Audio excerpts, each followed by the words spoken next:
for you, like, what kind of, over the years, like, what kind of things, like, have you guys done in terms of, like, to make sure that, you know, this thing that you've had for so many years hasn't been, obviously there's, everybody has difficult times, but for years, like, in terms of, like, you guys making sure it doesn't break completely, and this thing called love that you guys are building, yeah, for years, can stay as strong as possible, and even in future for you guys to even potentially make it even stronger. You get me? What type of things? Because like we always say, that's why some people end up stepping up, because certain relationships, hence why I've broken up with my ex, certain people break up with their partners, where it's like, for whatever reason, relationships always get to this moment, to this point where it's make or break, where it's like, either that person might be in a different headspace. You know how some people might end up growing apart and whatever.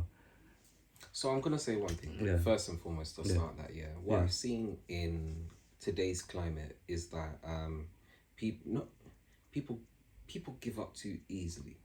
And what I mean to say is that, not to say that you should endure bullshit, but I think people really need to be mindful about the conversation that they're having, and really be mindful about whether they've really communicated in an effective way to get an effective answer, if that makes sense. Yeah.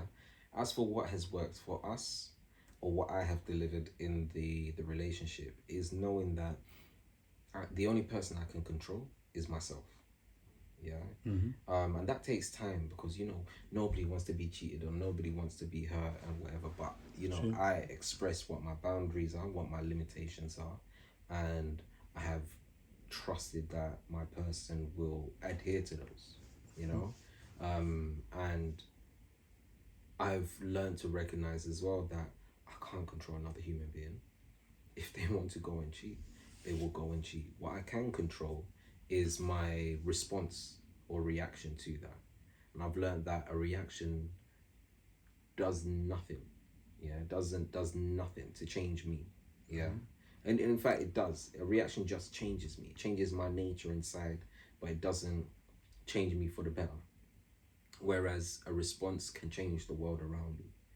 So I can react and shout, scream, decide to stay, decide to leave after that episode, whatever, or I can respond to that and just recognize that this is a human having a human moment, and in my ethos of things that I've got going on, this isn't something that I can sustain or I can live with.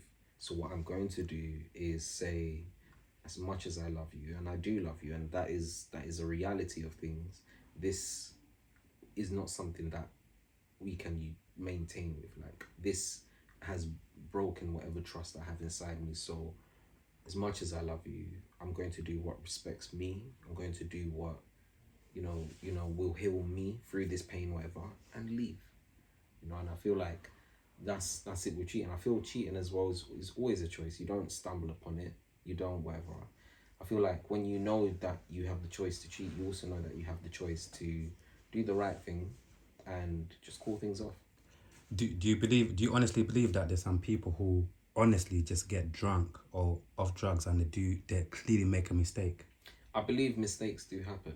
So I believe there is context to every situation. But like I said, it's not, I can't control how much drink Camel's gonna drink, or the ones, or whoever's gonna drink True. on a night to then find himself in that situation. The only thing I can control is my response to that. I hear it. Yeah. And I can say, do you know what? This person, the good outweighs the whatever it might be.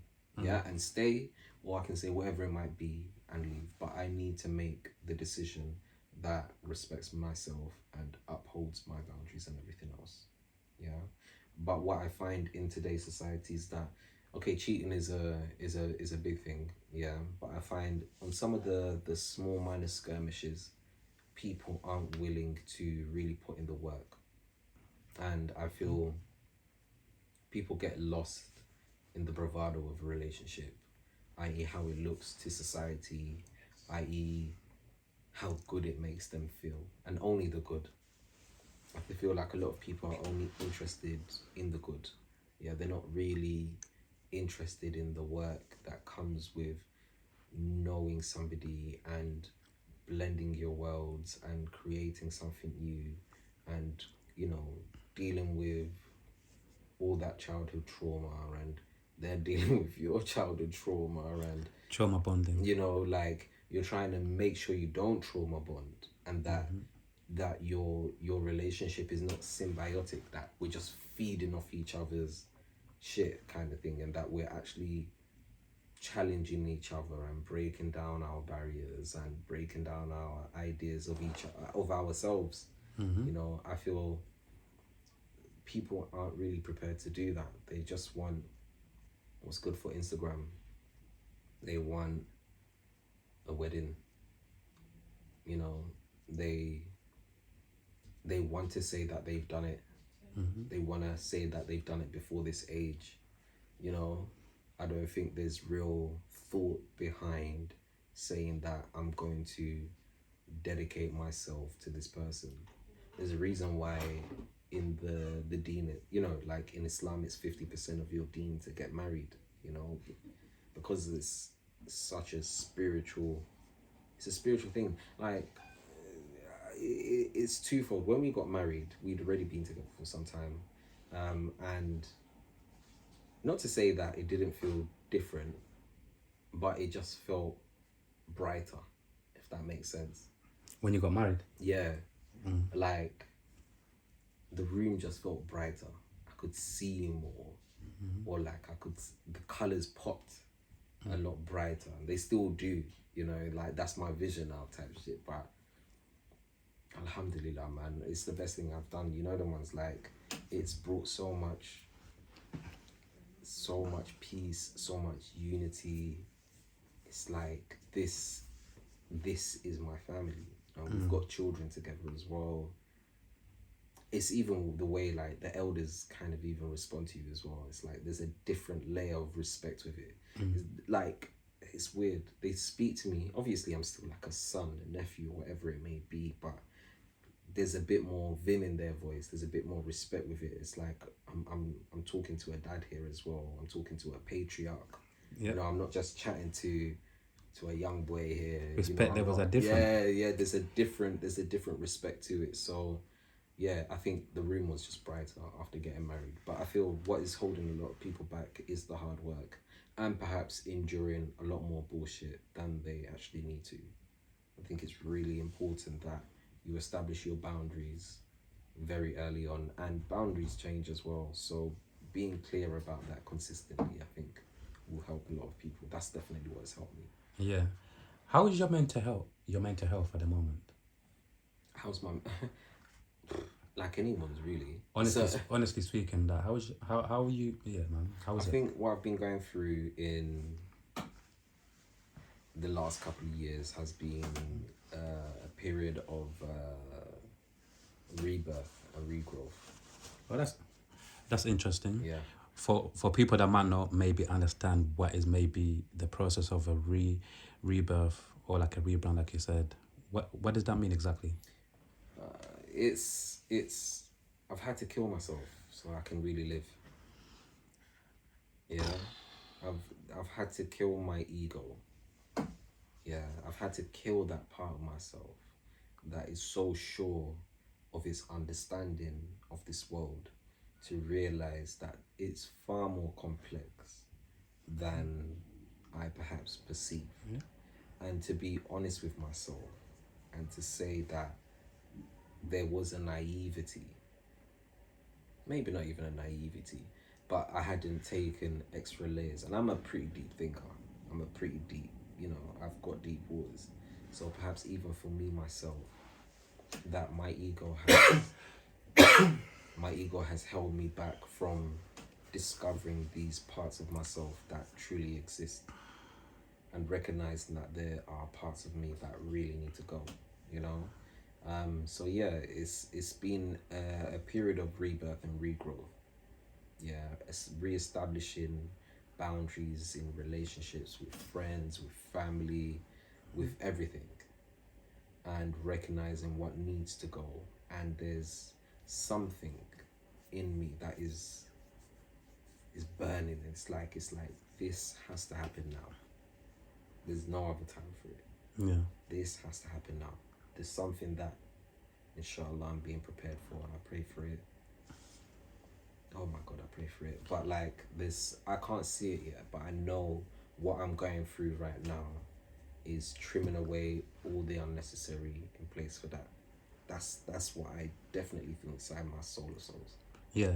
So besides the deen and praying to Allah, what are some of the things that you do to make sure that your mental health doesn't really get fucked up? Chat with, do you know what? As What, chat with ChatGPT? Oh yeah, ChatGPT has got a lot of questions, a lot of answers for me. But no, I've got Yeah.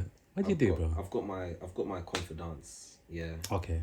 I've got my guys that, yeah, they've seen everything. You know what I'm saying? Like we've grown from the soil.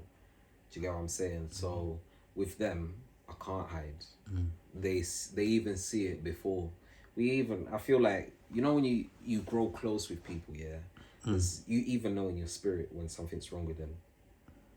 That's a different connection. You know, and it's like, and that's what I have with these dons. Like I'm seeing some with them on Sunday as well. Like, but it's two mainly. I don't need to mention their names. They know who they are. Like I've got really close friends here, but in terms of like the ones that have seen me from the soil, that are still You got a around few. now, like, you know, the ones here. I mean, I'll say there's like 5. It's a But tight like there's circle. you know, there's a nice circle, whatever. But these two especially, yeah, they've really seen. I'll say these 3 especially have really seen me, and like have really understand who I am. I can't hide from them. Yeah, I can't, like, they will know immediately Wagwan. Yeah, so in terms of, you know, taking care of my mental health, yeah, mate, from time to time I just drop it up, or they will just know. They'll be like, right, Rog, Wagwan. I can feel it, you know, Wagwan. You know, they pick up in the little patterns, the little nuances that, you know, and they'll be like, right, yeah, bro, ABC, you know.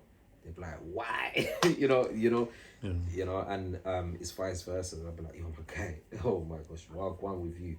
Yeah, I've been clocking A, B, and C, you know. So there's that.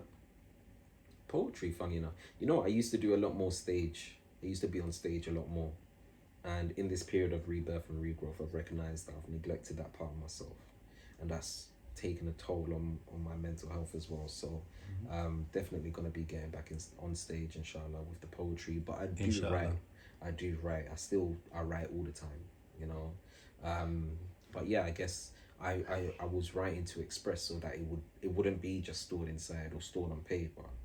So there's something really healing about speaking it out loud. So yeah, you know, read it. I'm writing as well, I guess. Sex, man.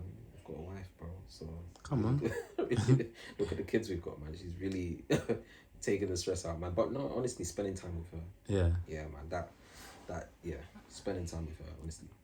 Hey, my bro.